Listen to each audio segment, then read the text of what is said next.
Hello, അസ്സലാമു അലൈക്കും. ഇന്ന് ഞാൻ കുറച്ച് എളുപ്പമായിട്ട് ചെയ്യാൻ പറ്റുന്ന നല്ല സ്പൈസി ആയിട്ടുള്ള ഒരു കിഡിലൻ റെസിപ്പി ആയിട്ടാണ് വന്നിട്ടുള്ളത്. നമുക്ക് നോമ്പ് തുറക്കാനും അതുപോലെ തന്നെ ഗസ്റ്റ് ഒക്കെ വരുമ്പോഴും ഒക്കെ ഉണ്ടാക്കാൻ പറ്റുന്നതാണ്.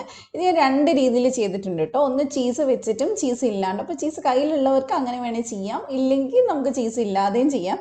എങ്ങനെ ചെയ്താലും ടേസ്റ്റ് തന്നെയാണ്. നല്ല സ്പൈസി ആയിട്ടുള്ള ഒരു മസാലയൊക്കെയാണ് നമ്മൾ കൊടുത്തിട്ടുള്ളത്. അതുപോലെ തന്നെ ഒരുപാട് നേരമൊന്നും വേണ്ട നമുക്കിത് ചെയ്യാനായിട്ട്. എളുപ്പത്തിൽ ചെയ്യാൻ പറ്റുന്ന ഈ സ്നാക്ക് എങ്ങനെയാണ് ചെയ്യുന്നതെന്ന് നോക്കിയിട്ട് വരാം. അതിന് മുമ്പായിട്ട് ഈ ചാനൽ ഫസ്റ്റ് ടൈം കാണുന്ന ആരെങ്കിലും ഉണ്ടെങ്കിൽ ഒന്ന് സബ്സ്ക്രൈബ് ചെയ്ത് സപ്പോർട്ട് ചെയ്യുക. അങ്ങനെയാണെങ്കിൽ എന്നും നല്ല കിടുക്ക റെസിപ്പീസ് നിങ്ങൾക്ക് കിട്ടുന്നതായിരിക്കും. അപ്പോൾ ലേറ്റൊക്കെ അത് വീഡിയോയിലോട്ട് പോവാം. അപ്പോൾ ആദ്യം തന്നെ നമുക്ക് ചിക്കൻ ഒന്ന് വേവിച്ചെടുക്കണം. അപ്പോൾ നമ്മൾ ഡീപ് ഫ്രൈ ചെയ്യുന്നില്ല. അപ്പോൾ ഒരു 2 സ്പൂണോളം ഓയിൽ ഒഴിച്ചു കൊടുത്തിട്ടുണ്ട്. സൺഫ്ലവർ ഓയിലാണ്. അതിലേക്ക് ബോൺലെസ് ആയിട്ടുള്ള ചിക്കൻ ഏകദേശം ഒരു 1/4 കപ്പ് ഉണ്ടാവും. ചിക്കൻ കട്ട് ചെയ്തതിന് ശേഷം കട്ട് ചെയ്യുമ്പോൾ കുഞ്ഞു പീസായിട്ട് കട്ട് ചെയ്യുക, എന്നാലേ നമുക്ക് വെന്ത് വരുമ്പോൾ ആ ഒരു ഇതായിട്ട് നമുക്ക് കിട്ടുള്ളൂ. അപ്പോൾ നല്ല ചെറുതാക്കി കട്ട് ചെയ്യുക. ഇനി നമ്മൾ ഹൈ ഫ്ലെയിമിൽ ഒരു 2-3 മിനിറ്റ് ഇതുപോലെ ഒന്ന് വേവിച്ചെടുക്കണം. അപ്പോഴേക്കും ചിക്കൻ ഒന്ന് കളറ് മാറി വരും. ഈ സമയത്ത് നമുക്ക് ഇതിലേക്ക് 1 ടീസ്പൂൺ ഇഞ്ചി വെളുത്തുള്ളി പേസ്റ്റ് ചേർത്ത് കൊടുക്കുക. ഇനി തീ ഒന്ന് കുറച്ച് വെച്ച് കൊടുക്കുക, കാരണം ഇനി ചിക്കൻ വേവാനുള്ളതാണ്. അപ്പോൾ 3 മിനിറ്റ് മാത്രം ഹൈ ഫ്ലെയിമിൽ വെച്ചാൽ മതി. ഇനി തീ നല്ലപോലെ കുറച്ച് വെച്ചിട്ട് നമുക്ക് ഇതിലേക്ക് പൊടികൾ ചേർത്ത് കൊടുക്കുക. അപ്പോൾ ഞാനിവിടെ 1 ടേബിൾ സ്പൂൺ കാശ്മീരി മുളക് പൊടി ചേർത്ത് കൊടുക്കുന്നുണ്ട്. പിന്നെ അതേപോലെ തന്നെ 1/2 ടീസ്പൂൺ കുരുമുളക് പൊടി, പിന്നെ ഒരു 1/4 ടീസ്പൂൺ മഞ്ഞൾപ്പൊടി ചേർക്കുന്നുണ്ട്. പിന്നെ ആവശ്യത്തിന് ഉപ്പ് ചേർത്ത് കൊടുക്കുക. എന്നിട്ട് ഇത് നന്നായിട്ടൊന്ന് മിക്സ് ചെയ്തെടുക്കുക. നിങ്ങൾക്ക് നല്ല എരിവ് വേണമെങ്കിൽ കാശ്മീരി മുളക് പൊടിക്ക് പകരം നോർമൽ മുളക് പൊടി തന്നെ എടുത്താൽ മതി. നല്ലപോലെ മിക്സ് ചെയ്ത് നമുക്ക് എടുക്കാം. ഇതിൻ്റെ ആ ഒരു പച്ചമണമൊക്കെ മാറുന്ന വരെ നന്നായിട്ടൊന്ന് വഴറ്റി കൊടുക്കുക. ഇനി നമ്മൾ ഇതിനകത്തോട്ട് ചേർക്കുന്നത് സോസാണ് കേട്ടോ. അപ്പോൾ 1 ടേബിൾ സ്പൂൺ ടൊമാറ്റോ സോസ് ഞാൻ ചേർത്ത് കൊടുക്കുന്നുണ്ട്. ഈ സോസൊക്കെ കൂടി ചേരുമ്പോൾ ഒരു പ്രത്യേക ടേസ്റ്റാണ് ഈ മസാലക്ക്. പിന്നെ ഒരു 1/2 ടേബിൾ സ്പൂൺ ചില്ലി സോസ് ചേർക്കുന്നുണ്ട്. ചില്ലി സോസ് ഉണ്ടെങ്കിൽ ചേർത്ത് കൊടുക്കാം കേട്ടോ, ഇല്ലെങ്കിൽ മുളക് പൊടി പകരം ചേർത്താൽ മതി. പിന്നെ 1 ടേബിൾ സ്പൂൺ സോയാ സോസും ചേർത്തിട്ടുണ്ട്. ഇനി ഇതെല്ലാം കൂടി ഹൈ ഫ്ലെയിമിൽ നമുക്കൊന്ന് വഴറ്റിയെടുക്കണം. കൂടെ ഞാൻ 1 ടീസ്പൂൺ വിനാഗിരി കൂടെ ചേർത്തിട്ടുണ്ട് കേട്ടോ. അപ്പോൾ ഹൈ ഫ്ലെയിമിൽ നമുക്ക് 1 മിനിറ്റ് ഒന്ന് വേവിച്ചെടുക്കാം. ഫ്ലെയിം കൂട്ടി വെച്ചിട്ട് ചെയ്യണം സോസ് ഒഴിച്ചതിന് ശേഷം. ഇപ്പോൾ സോസ് അത്യാവശ്യം ഒന്ന് വെന്തിട്ടുണ്ട്. അപ്പം നമുക്ക് തീ നന്നായിട്ട് കുറച്ചിട്ട് ഇതൊന്ന് അടച്ച് വെച്ചിട്ട് ഒരു 15 മിനിറ്റ് ഒന്ന് വേവിച്ചെടുക്കണം. ഇടയ്ക്കിടയ്ക്ക് ഇളക്കിയിട്ട് കൊടുക്കുക.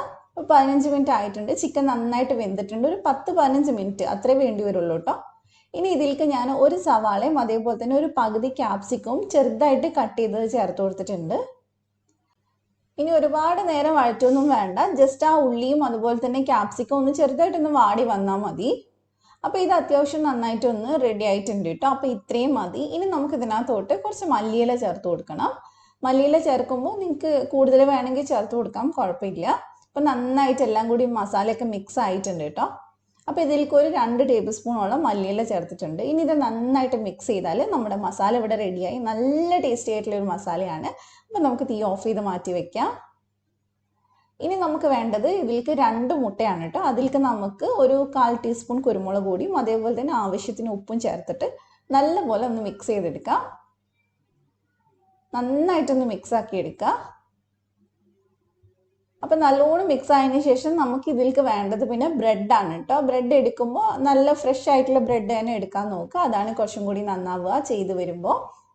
അതുപോലെ തന്നെ മിൽക്ക് ബ്രെഡ് എടുക്കാണ്ടിരിക്കുക. മാക്സിമം സാൻഡ്വിച്ച് ബ്രെഡ് എടുക്കാൻ നോക്കുക. അതിന് പൊട്ടും കിട്ടില്ലെങ്കിൽ മാത്രം മിൽക്ക് ബ്രെഡ് എടുത്താൽ മതി. അപ്പോൾ ബ്രെഡിൻ്റെ സൈഡൊക്കെ കട്ട് ചെയ്ത് കൊടുത്തിട്ടുണ്ട് കേട്ടോ. അപ്പോൾ ഇതിൻ്റെ നടുക്കായിട്ട് നമുക്കൊരു 1.5 ടീസ്പൂണോളം മസാല വെച്ച് കൊടുക്കാം. ഇനി ഇതിൻ്റെ സൈഡിൽ നമുക്ക് മൈദ ഒന്ന് കലക്കിയത് തേച്ച് കൊടുക്കുക. മൈദ പേസ്റ്റ് ആക്കില്ലേ, ഒരു 2 ടീസ്പൂൺ മൈദയിൽ ഒരു ഇത്തിരി വെള്ളം ഒഴിച്ചിട്ടൊന്ന് കലക്കിയെടുത്തതാണ്. അപ്പോൾ 4 സൈഡും മൈദ വെച്ചിട്ടുണ്ട്. ഇനി നമുക്ക് ഇതിൻ്റെ മേലെ ചീസ് വെച്ച് കൊടുക്കാം. ചീസ് ഉള്ളത് കൊണ്ട് ഞാൻ വെച്ചെന്നേ ഉള്ളൂ, പക്ഷെ അത് അടിപൊളിയാണ് കഴിക്കാനായിട്ട്. കുട്ടീസിനൊക്കെ ഭയങ്കര ഇഷ്ടമാവും. അപ്പോൾ ചീസ് ഇല്ലെങ്കിൽ കുഴപ്പമൊന്നുമില്ല, ചീസ് ഇല്ലാണ്ടും ചെയ്യാം കേട്ടോ. ഞാൻ 2 രീതിയിലും ചെയ്തിട്ടുണ്ടായിരുന്നു. അപ്പോൾ ഇനി നമുക്ക് അടുത്ത ബ്രെഡ് വെച്ചിട്ട് നന്നായിട്ടൊന്ന് ഒട്ടിച്ചെടുക്കാം. സൈഡ് നന്നായിട്ട് ഒട്ടും നമ്മൾ മൈദ വെച്ചതുകൊണ്ട് തന്നെ. അപ്പോൾ ഇനി നമുക്ക് ഇതേപോലെ തന്നെ ഒരെണ്ണം ചീസ് ഇല്ലാണ്ടും ചെയ്യാം. ഞാൻ ആകെ 2 എണ്ണം മാത്രമേ ചീസ് വെച്ച് ചെയ്തിട്ടുള്ളൂ കേട്ടോ, മോനിക്ക് കൊടുക്കാനായിട്ട്. ബാക്കിയുള്ളതൊക്കെ ചീസ് ഇല്ലാണ്ടാണ് ചെയ്തത്. അത് കഴിച്ചാൽ നല്ല ടേസ്റ്റ് തന്നെയാണ്. അപ്പോൾ എല്ലാവരുടെ കയ്യിലും ചീസ് ഒന്നും ഉണ്ടാവണമെന്നില്ലല്ലോ. അപ്പോൾ ഇല്ലാത്തവർ ഇങ്ങനെ ചെയ്താൽ മതി. അപ്പം 4 സൈഡിൽ നമ്മൾ മൈദ വെച്ചിട്ട് ഒട്ടിച്ച് കൊടുത്തിട്ടുണ്ട്, ഒന്ന് പേസ്റ്റ് ഒന്ന് വെച്ച് കൊടുത്തിട്ടുണ്ട്. ഇങ്ങനെ ചെയ്യുകയാണെങ്കിൽ നമ്മൾ എണ്ണയിലിട്ട് ഫ്രൈ ചെയ്യുന്ന സമയത്ത് മസാലയൊന്നും പുറത്തോട്ട് പോകുന്നുള്ള ടെൻഷനൊന്നും വേണ്ട. അതിന് പകരമായിട്ട് നിങ്ങൾക്ക് വേണമെങ്കിൽ വെള്ളം മാത്രം വെച്ചിട്ട് 4 സൈഡ് ഒന്ന് ഒട്ടിച്ച് കൊടുക്കാനും പറ്റും. ഇതാകുമ്പോൾ കുറച്ചും കൂടെ സേഫാണ്, അത്രയേ ഉള്ളൂ. അപ്പോൾ ഇനി നമുക്ക് 4 സൈഡിൽ ഇതാക്കിയതിന് ശേഷം അടുത്ത ബ്രെഡ് വെച്ചിട്ട് ഇതൊന്ന് ഒട്ടിച്ച് കൊടുക്കാം. അപ്പോൾ ബ്രെഡ് വെച്ചിട്ട് നന്നായിട്ടൊന്ന് കവർ ചെയ്തെടുക്കുക, നന്നായിട്ടൊന്ന് പ്രസ് ചെയ്ത് ഒട്ടിച്ചെടുത്താൽ മതി. അപ്പോൾ ഇത്രയേ ഉള്ളൂ. അപ്പോൾ ഇനി നമുക്ക് ഇതൊന്ന് ഫ്രൈ ചെയ്യണം. അതിന് മുമ്പായിട്ട് നമുക്ക് ഇതിനൊരു കോട്ടിങ് കൊടുക്കണം. അപ്പം നമ്മൾ നേരത്തെ മുട്ടയൊന്ന് മുക്കി വെച്ചിട്ടുണ്ടല്ലോ, നന്നായിട്ട് മിക്സ് ചെയ്ത് വെച്ചിട്ടുണ്ടല്ലോ, അതിലേക്ക് നമുക്ക് ഈ ബ്രെഡ് ഒന്ന് മുക്കി കൊടുക്കാം. ഒരുപാട് നേരം വെക്കരുത്, ബ്രെഡ് ആയതുകൊണ്ട് സോഫ്റ്റ് ആയി പോകും. പെട്ടെന്ന് തന്നെ മുക്കിയെടുക്കുക. അതിനുശേഷം ബ്രെഡ് ക്രംസിൽ നമുക്ക് പൊതിഞ്ഞെടുക്കാം. നമ്മൾ ഇതിൻ്റെ സൈഡൊക്കെ കട്ട് ചെയ്തിട്ടുണ്ടല്ലോ, ആ ബ്രെഡ് തന്നെ ഒന്ന് പൊടിച്ചെടുത്താൽ മതി. അപ്പോൾ നന്നായിട്ട് നമുക്കൊന്ന് കവർ ചെയ്ത് കൊടുക്കാം. അപ്പോൾ ഇങ്ങനെ ചെയ്യുമ്പോൾ നമ്മൾ പൊരിച്ച് വരുന്ന സമയത്ത് പുറം ഭാഗമൊക്കെ നല്ല ക്രിസ്പി ആയിട്ട് കിട്ടും. അപ്പോൾ ഫുള്ളായിട്ട് നമുക്ക് ബ്രെഡ് ഒന്ന് കവർ ചെയ്ത് കൊടുക്കാം. അപ്പോൾ ഇത്രയേ ഉള്ളൂ, ഇതിവിടെ റെഡി ആയിട്ടുണ്ട് കേട്ടോ. അപ്പോൾ ഇനി നമുക്ക് ഇതൊന്ന് ഫ്രൈ ചെയ്തെടുക്കണം. ഫ്രൈ ചെയ്യാനായിട്ട് നമുക്ക് ഒരുപാട് ഓയിലൊന്നും വേണ്ട, നമുക്കിത് ജസ്റ്റ് ഒരു സൈഡൊന്ന് മുങ്ങാൻ മാത്രം ഓയിൽ മതി.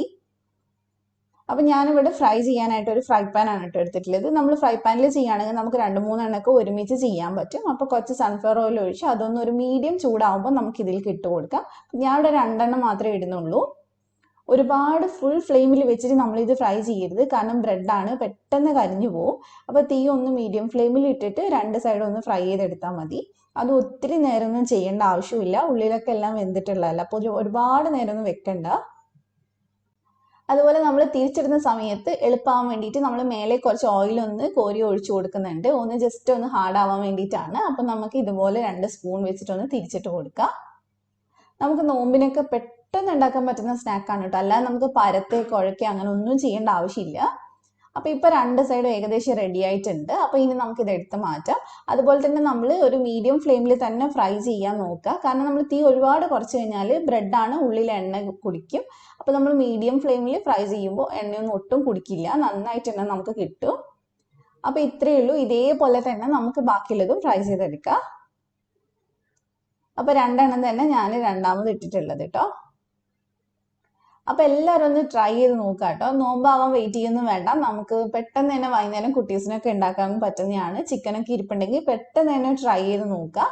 അപ്പോൾ ഇനി നമുക്ക് ഇതൊന്ന് എടുത്ത് കട്ട് ചെയ്ത് നോക്കാം. ഇപ്പോൾ പുറമൊക്കെ അത്യാവശ്യം ക്രിസ്പി ആയിട്ടാണ് ഉള്ളത്.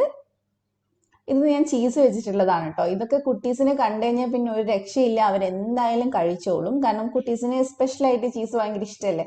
അപ്പോൾ ചീസ് ഉള്ളവർ അങ്ങനെ ഒന്ന് ട്രൈ ചെയ്ത് കൊടുക്കുക. അപ്പോൾ നിങ്ങൾ എല്ലാവരും ഈ വീഡിയോ കണ്ട് പെട്ടെന്ന് തന്നെ ട്രൈ ചെയ്ത് ഫീഡ്ബാക്ക് പറഞ്ഞ് വിചാരിക്കുന്നു. അപ്പോൾ നിങ്ങൾക്ക് റെസിപ്പി ഇഷ്ടമായിട്ടുണ്ടെങ്കിൽ ഫ്രണ്ട്സിനും ഫാമിലിക്കും ഒക്കെ ഒന്ന് ഷെയർ ചെയ്ത് കൊടുക്കുക. അതുപോലെ തന്നെ എൻ്റെ ചാനൽ സബ്സ്ക്രൈബ് ചെയ്യാത്തവർ ആരെങ്കിലും ഉണ്ടെങ്കിൽ ഒന്ന് സബ്സ്ക്രൈബ് ചെയ്യുക. പിന്നെ തൊട്ടടുത്തുള്ള ബെല്ല് ക്ലിക്ക് ചെയ്തിട്ട് ഓളും കൂടെ ക്ലിക്ക് ചെയ്യുക, എന്നാലേ ഞാൻ എന്നും ഇടുന്ന വീഡിയോസ് നിങ്ങൾക്ക് കിട്ടുള്ളൂ. അപ്പോൾ ഇൻഷാ അല്ലാഹ് മറ്റൊരു അടിപൊളി വീഡിയോ ആയിട്ട് നമുക്ക് വീണ്ടും കാണാം. Thank you for watching.